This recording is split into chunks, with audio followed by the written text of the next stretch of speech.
Hello everyone, it's Michelle here from Michelle Fleur Art, and in today's video we're going to do a little paint along of a landscape. I painted this landscape in my journal that I completed in my last video. Here it is. Now this was a very quick sketch in my sketchbook and I really liked it, so I wanted to try and replicate it on paper as best I could. So that's what we're doing today. I really love all the colours in this piece, all the yellows and the greens and the kind of burnt colours. I had a lot of fun making this in my journal, so I wanted to remember to stay loose and to really have fun with it. Here I'm just slapping down some water for the base coat. I'm using my Kuretake Gansai Tambi Japanese watercolours. I have these in almost every colour, so it's really fun to just pull out all the yellows that I could find and get started. Now we're going to paint this in stages. I have cut a lot out of the video because you would have been watching me for hours and that might get a bit boring, but I'll guide you through it. I'll guide you through what I'm doing.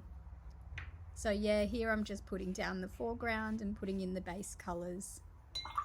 I really love using watercolours quite freely in this first layer. You can see I'm just like chucking lots of water into the palette. I like the really rich tones of these Japanese watercolours. I like them really vibrant and quite saturated. So I don't mind just getting them straight from the pan and chucking them on the paper. You can kind of blend the colours on the paper, so I often paint in layers, so I'll put down a bottom layer, wait for that to dry, and then paint another layer over the top.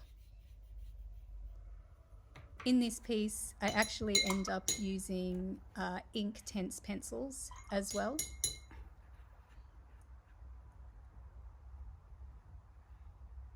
So I'm just getting in all these hills. I've put in the background drawing with an Inktense pencil, so I've used like a red or an orange there. That will kind of blend into the watercolours when you wet it, but it does leave a nice little underline, you know, just to suggest the edges. When you're using watercolour, if you're just using watercolour, it's hard to get those kind of crisp edges, and that can actually be beautiful sometimes. But I wanted there to be a bit of an edge seen, and I will go over it later actually, so it's quite illustrative in that way. Here I'm using some more burnt kind of colours, starting the mountains. You see I'm still being really quite loose.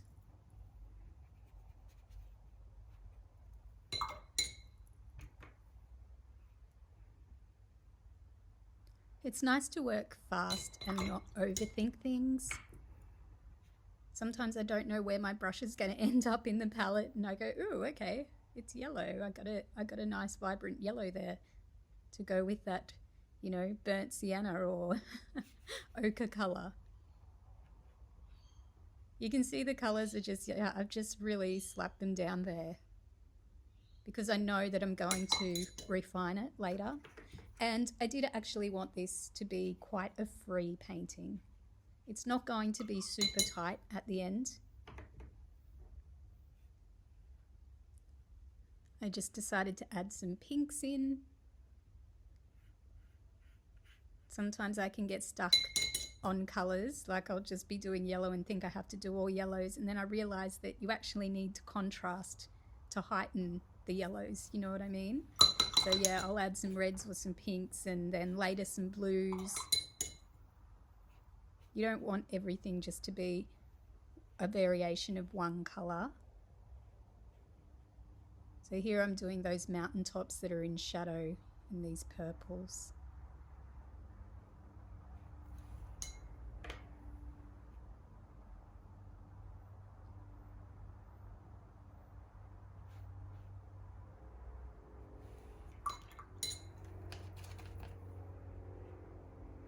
Now I'm adding a super dark blue. I think this is almost a Payne's grey.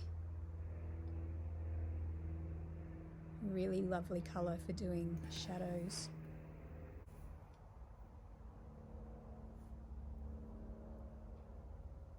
Being a little bit precious here.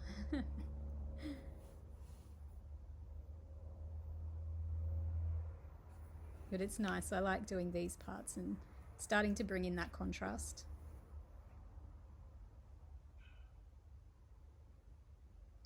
So I'm just focusing on the mountains for a while, trying to add in some shadow. You can see that they're already taking form.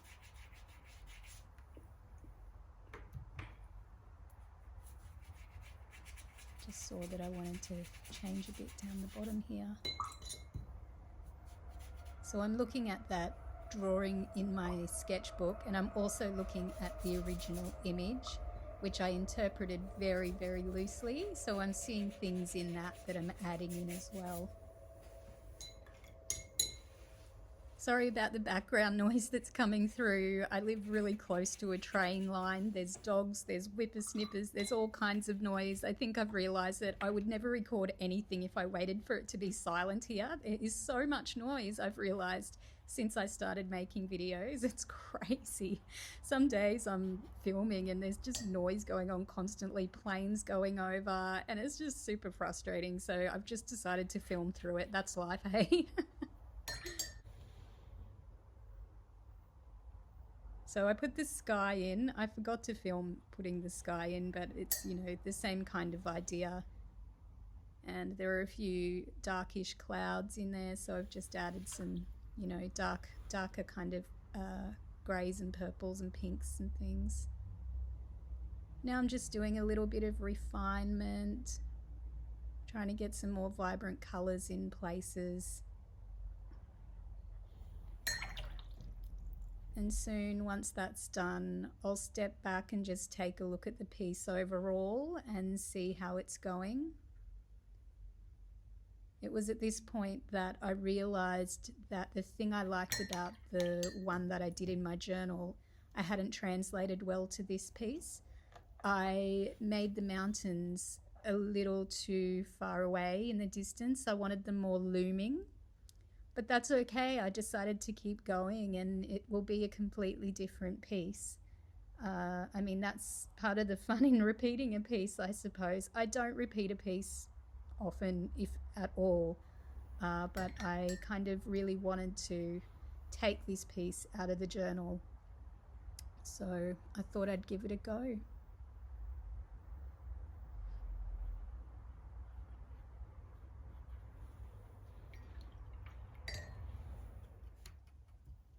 Okay, so the base coat is down. Now I'm going to start adding in a few little details. So here I'm putting in some trees, just some little gestural marks to suggest trees on the hills. So now I'm just using greens to put in the tree lines. This is really fun. Just being really loose and intuitive and popping them in.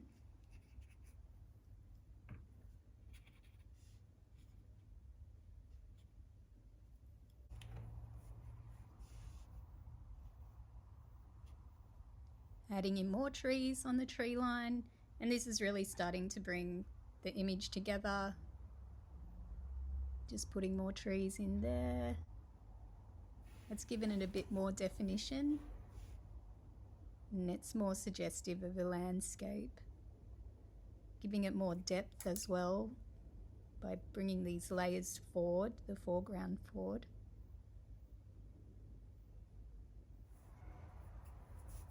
So that's it so far.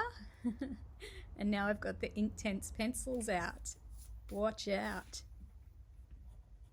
So these are great for adding definition, and I like that it gives a little textural variation as well. I find the watercolors can be just kind of flat if that's all you're using. Yeah, so this does give a little bit of texture. and it gives me more control over where I want the lines. So I do like the softness of the watercolors and the harshness of the pencils. It's not for everybody, not everybody's going to like that, but I really like it. It gives it a lot of contrast. I like bright colors, and I kind of like quite heavy contrast as well.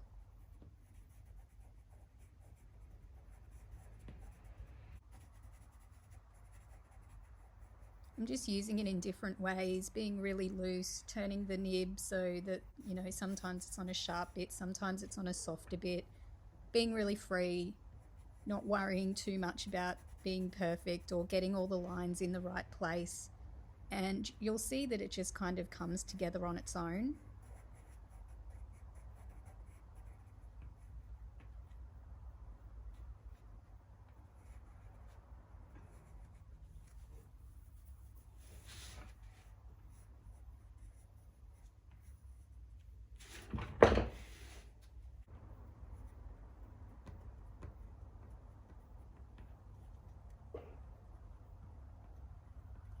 I really, really enjoy doing the mountains. I think it's really fun. It's just because you can be quite loose, and it's really awesome when you stand back and you're like, ooh, they look like mountains. It looks like a ridge line. So now I'm coming in with pencils and doing some trees in the foreground. I really ummed and ahed about this. I do have them in the image that I put in my journal, but I wasn't sure I wanted to put them on this. Anyway, I did. I just went for it. It's so funny when I'm working on a separate piece of paper like this. I kind of clam up a bit. I'm much freer in my journal or in my sketchbook. Yeah, I still get that kind of fear of the white page. I think it's because this paper's so expensive, you know. I don't want to muck it up, but yeah, I'm learning to accept that not everything's going to work out, and you just have to take the risk, I suppose.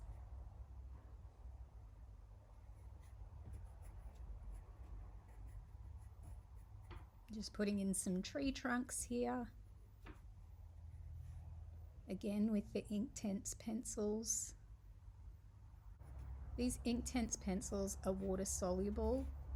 I will put water on them for some of the pencil that I've put down, but not all of it. I decided not to put water on the pencil that I did on the mountains because I liked it really quite dark and intense, and I liked what was happening there. But for the trees in the foreground, I added water. You'll probably see that later. And I just added a little bit of water on the tree trunks. So I end up using these pencils quite a bit just to add some texture to the piece. It was looking a bit smooth.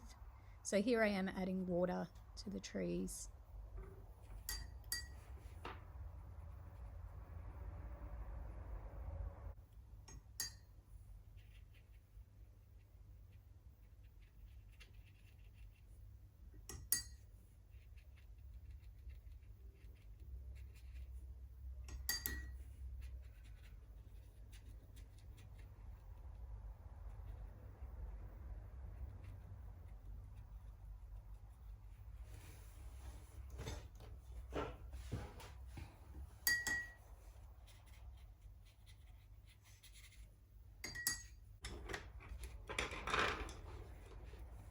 So here's where we're at so far. I just had a good look at it and reassessed a bit and decided what else I wanted to do.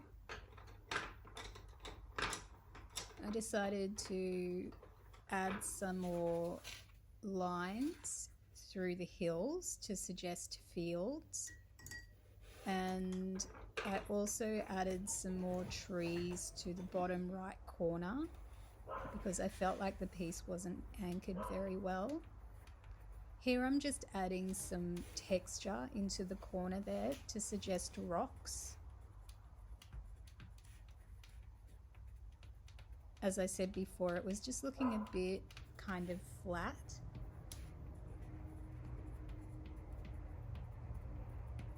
So these pencils are great for just adding in things like this. And yeah, I'm adding some definition to the hills now by putting in these strong lines. I probably didn't have to, but I do like things to be quite bold sometimes. And now I'm just adding in those trees. That corner just looked a little open to me.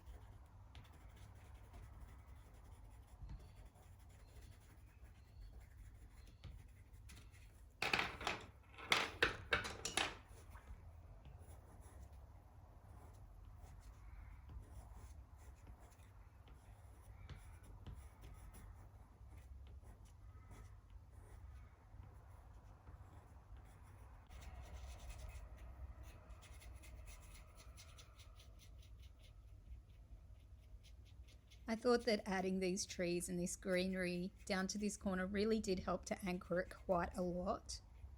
And you'll see very soon that I added some green on the left as well, kind of in the center left to just draw the eye across there too, to give it a little bit more balance.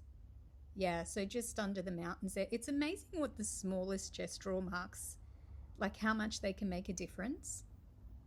But here are the mountains close up.